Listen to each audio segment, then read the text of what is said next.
Well, hello everyone. This is getting really old. We're having to prepare for yet another storm. This one's gonna be scary. I mean, we got very lucky with Helene, and the one before that, I can't even remember the name.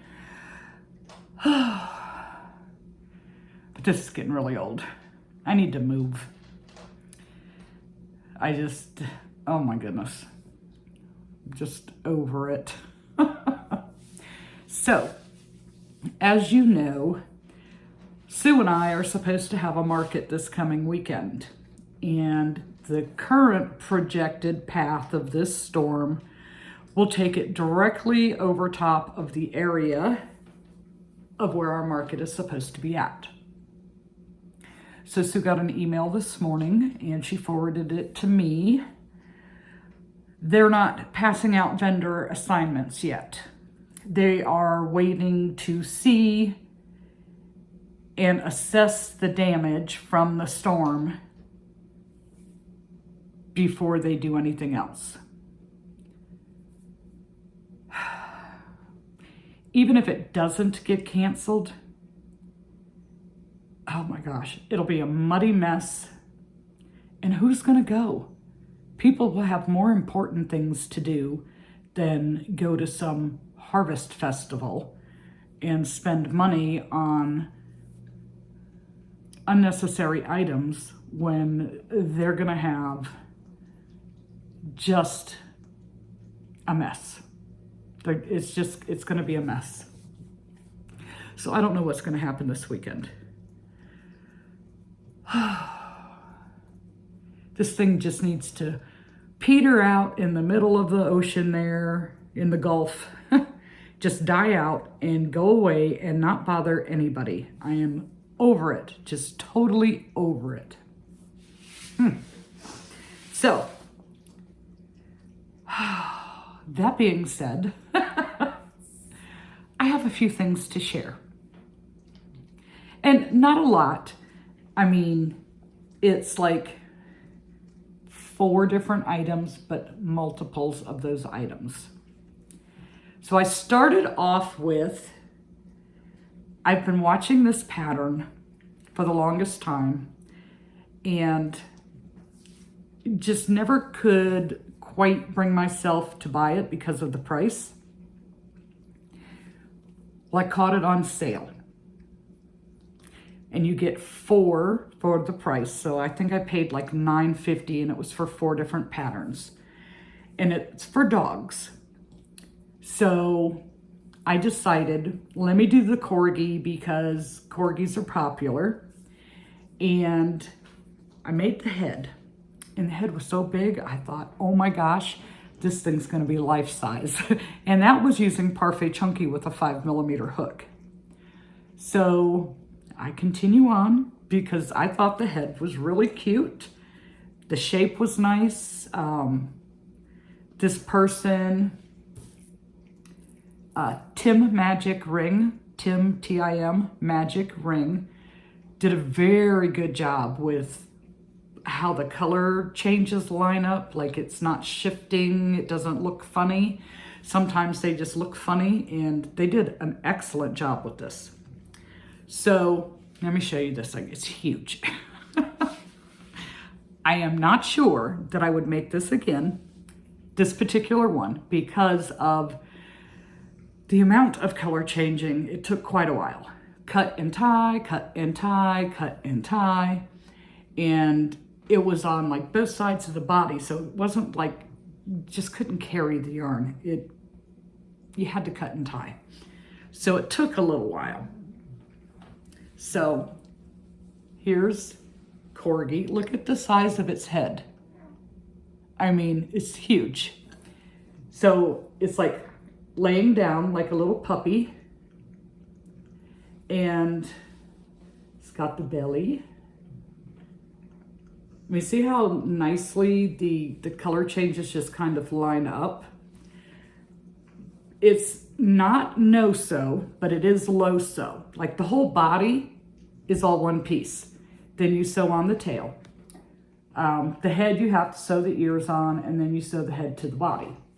But this thing is huge, just huge, but it's adorable. I mean, look at that sweet little face. Who could pass this up? Look at that. So it took about a skein and a half of, maybe a little bit more, about a skein and 3/4, let's just call it 2, of the toffee, and then not very much of the white. I mean, there are some larger white areas, but I barely put a dent in the white that I was using. So, corgi. Then, from that same person, Tim Magic Ring, they had a cat. And I'm looking at this cat, and it is like the cutest darn cat. So I bought it. Like, I don't have enough cat patterns. I have 2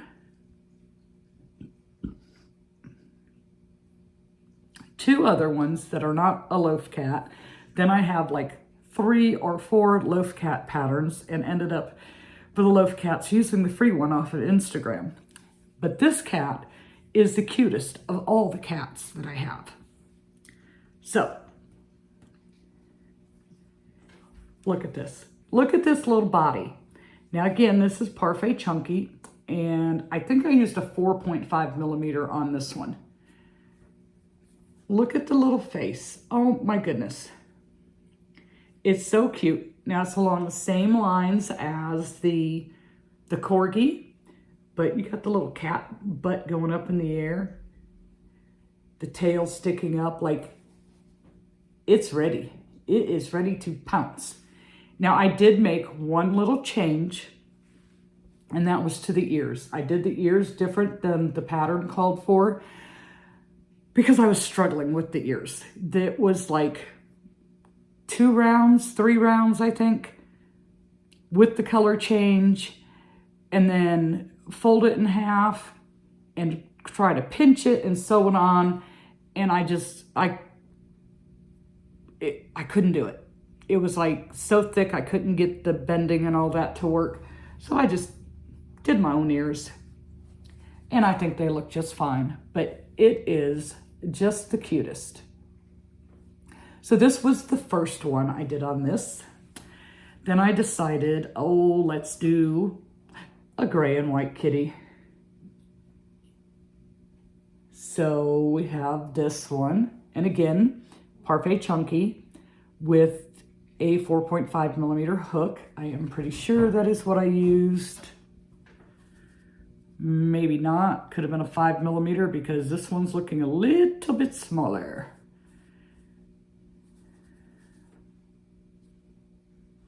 We'll see. So then I started to do a black and white one to make a tuxedo cat. Now he still has all the strings hanging off the head. He doesn't have his features shown. And this one I know I have a 4.5 millimeter hook, and the head looks quite a bit smaller. So I'm thinking maybe I used a 5 on that. Maybe. Or it could be that just this is a lot thinner than the gray yarn, because the gray yarn was nice and enjoyable to work with. This is more the, you're battling it, like lots of friction.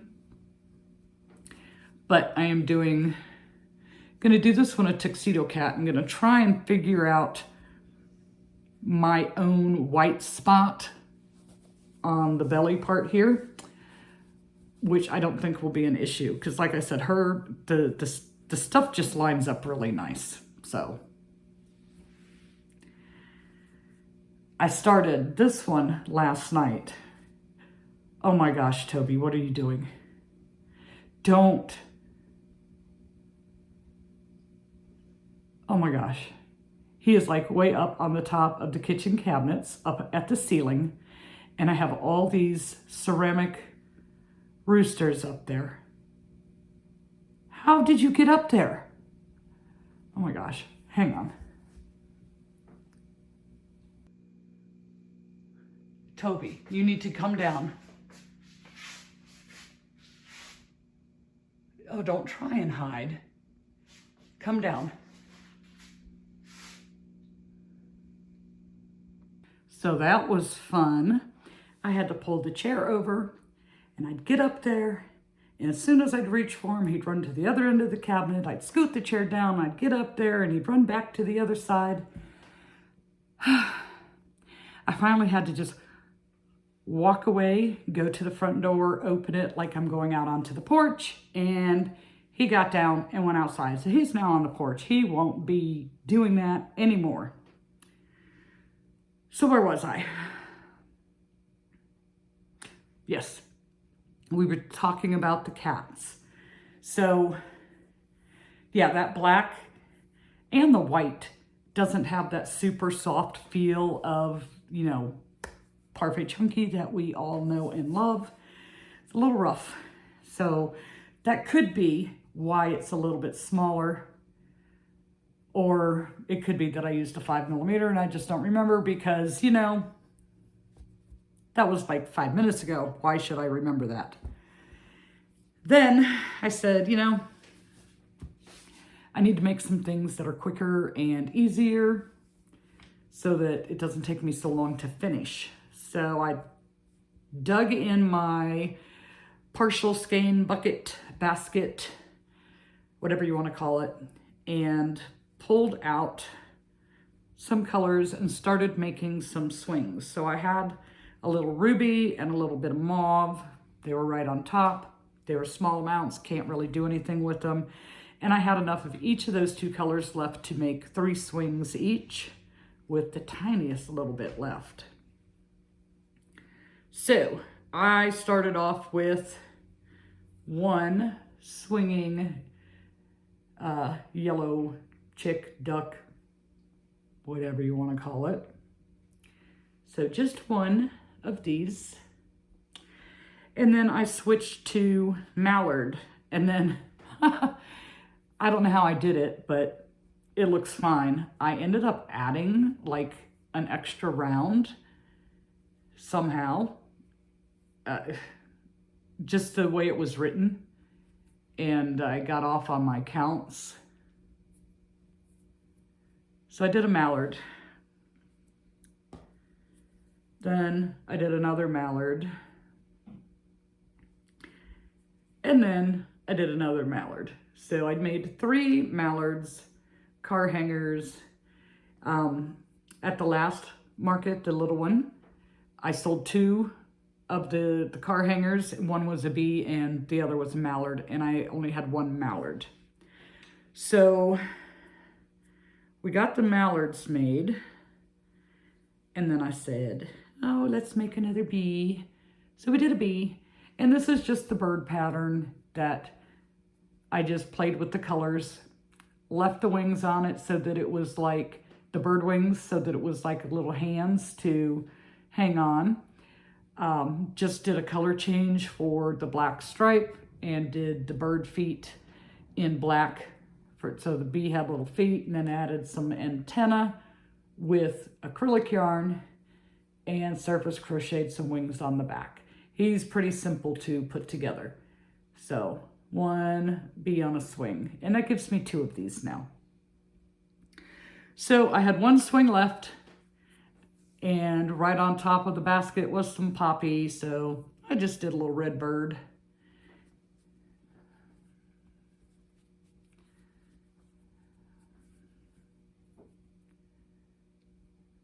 So we got a little red bird on a swing. He's not sitting right. It's a little better.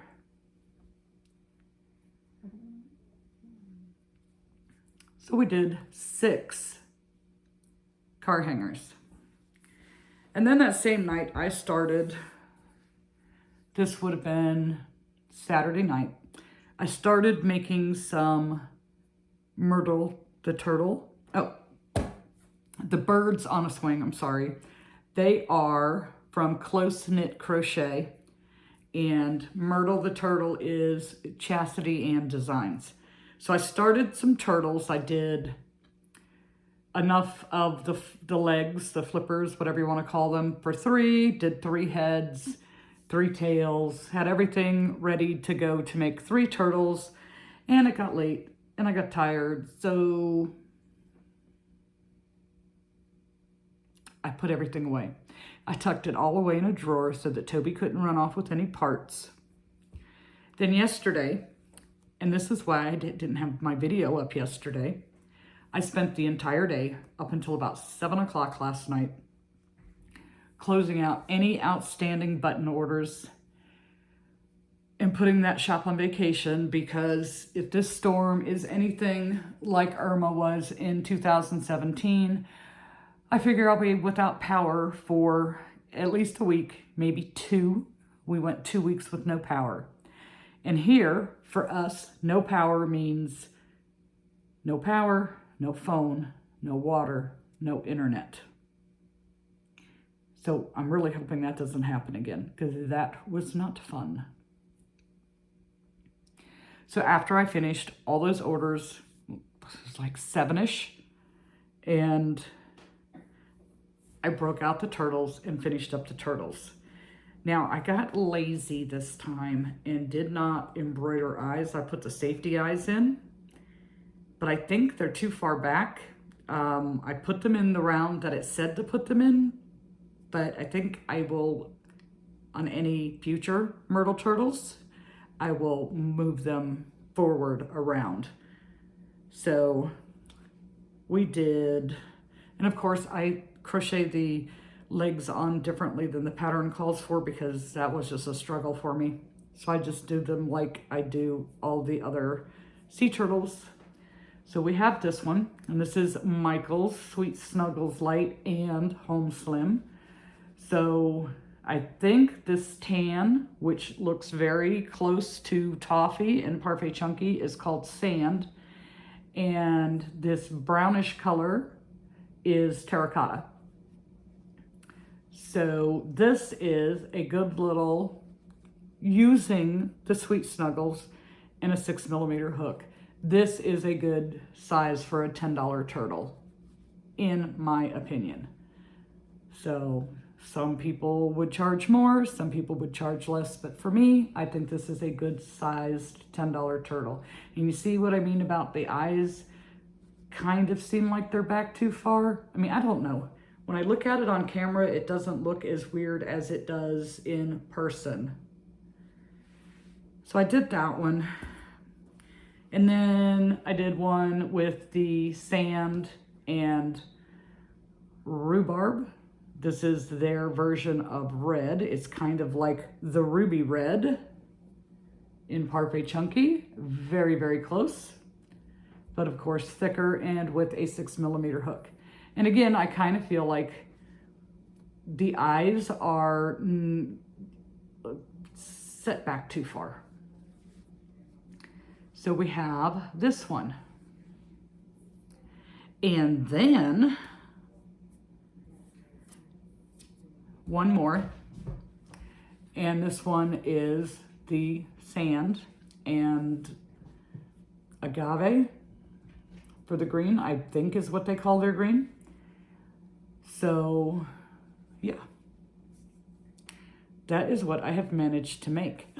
But I did get picked to test another Chunkymon, and she's coming out with 3, and I chose to do the Egg Nurse. I haven't made it yet, but I'm gonna make it today, because with this storm, I'll probably lose power, and then I won't be able to get it done. So that is on my list. Like, I'm gonna put Tuxedo Cat aside, and just for a little while, and make the Chunkymon, so that I can hopefully get some test good pictures, because it's pretty darn gloomy outside, and it's really dark inside here too, so there's always that.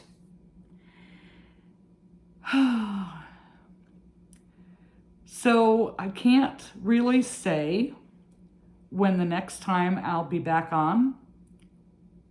hopefully Wednesday or Thursday like normal. It's gonna all depend. You know, am I gonna have internet? Am I gonna have electricity? Is my house not gonna be crushed by all these giant live oak trees? Fingers crossed. I'm not really overly concerned about flooding because of where I'm at. Although we do have a few rivers close by, so that could still be an issue. My big concern is the trees, the wind and the trees. So, we'll see. And from what I remember from 2017 with Irma, we went 2 weeks without power, water, telephone, internet, cut off from the world, it felt like.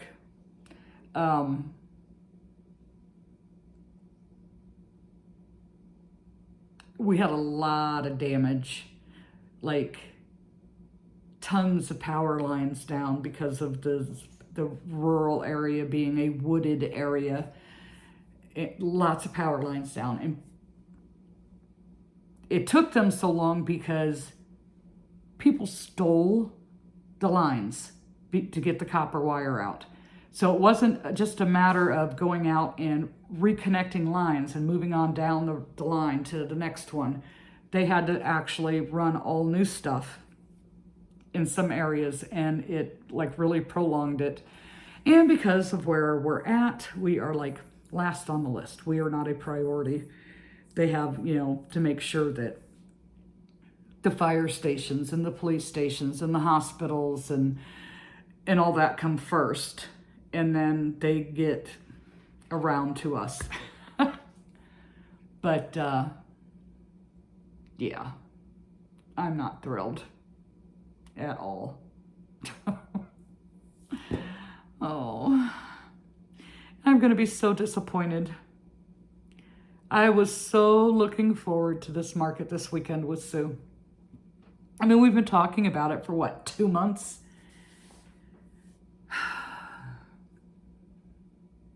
I don't know. I just don't know. It's very disappointing. And this would be why I waited last year until November to have a market. Oh my goodness. Anywho, I'll be back again when I can, when I have services available. Hopefully we don't lose them, but I don't have a lot of faith in that. And I mean, I appreciate everybody that keeps reaching out, but for now, it's just a waiting game. And of course, at first I was like, okay, not so bad. The storm's gonna hit in the middle of the afternoon is when it's gonna make landfall. But now, because this beast is such a slow mover, it's going to be in the middle of the night again. It is always the middle of the night. But I'm not sure what would be worse. Seeing everything coming or just hearing and not knowing. I don't know. But we will update you as soon as we can. Like we have already bad cell service and not the best of internets, and it's only going to be worse. So just when I can, we'll give an update. All right, I'm going to go, and I'm going to go make that chonky mom and put this stuff away. All right, I will talk to you guys later.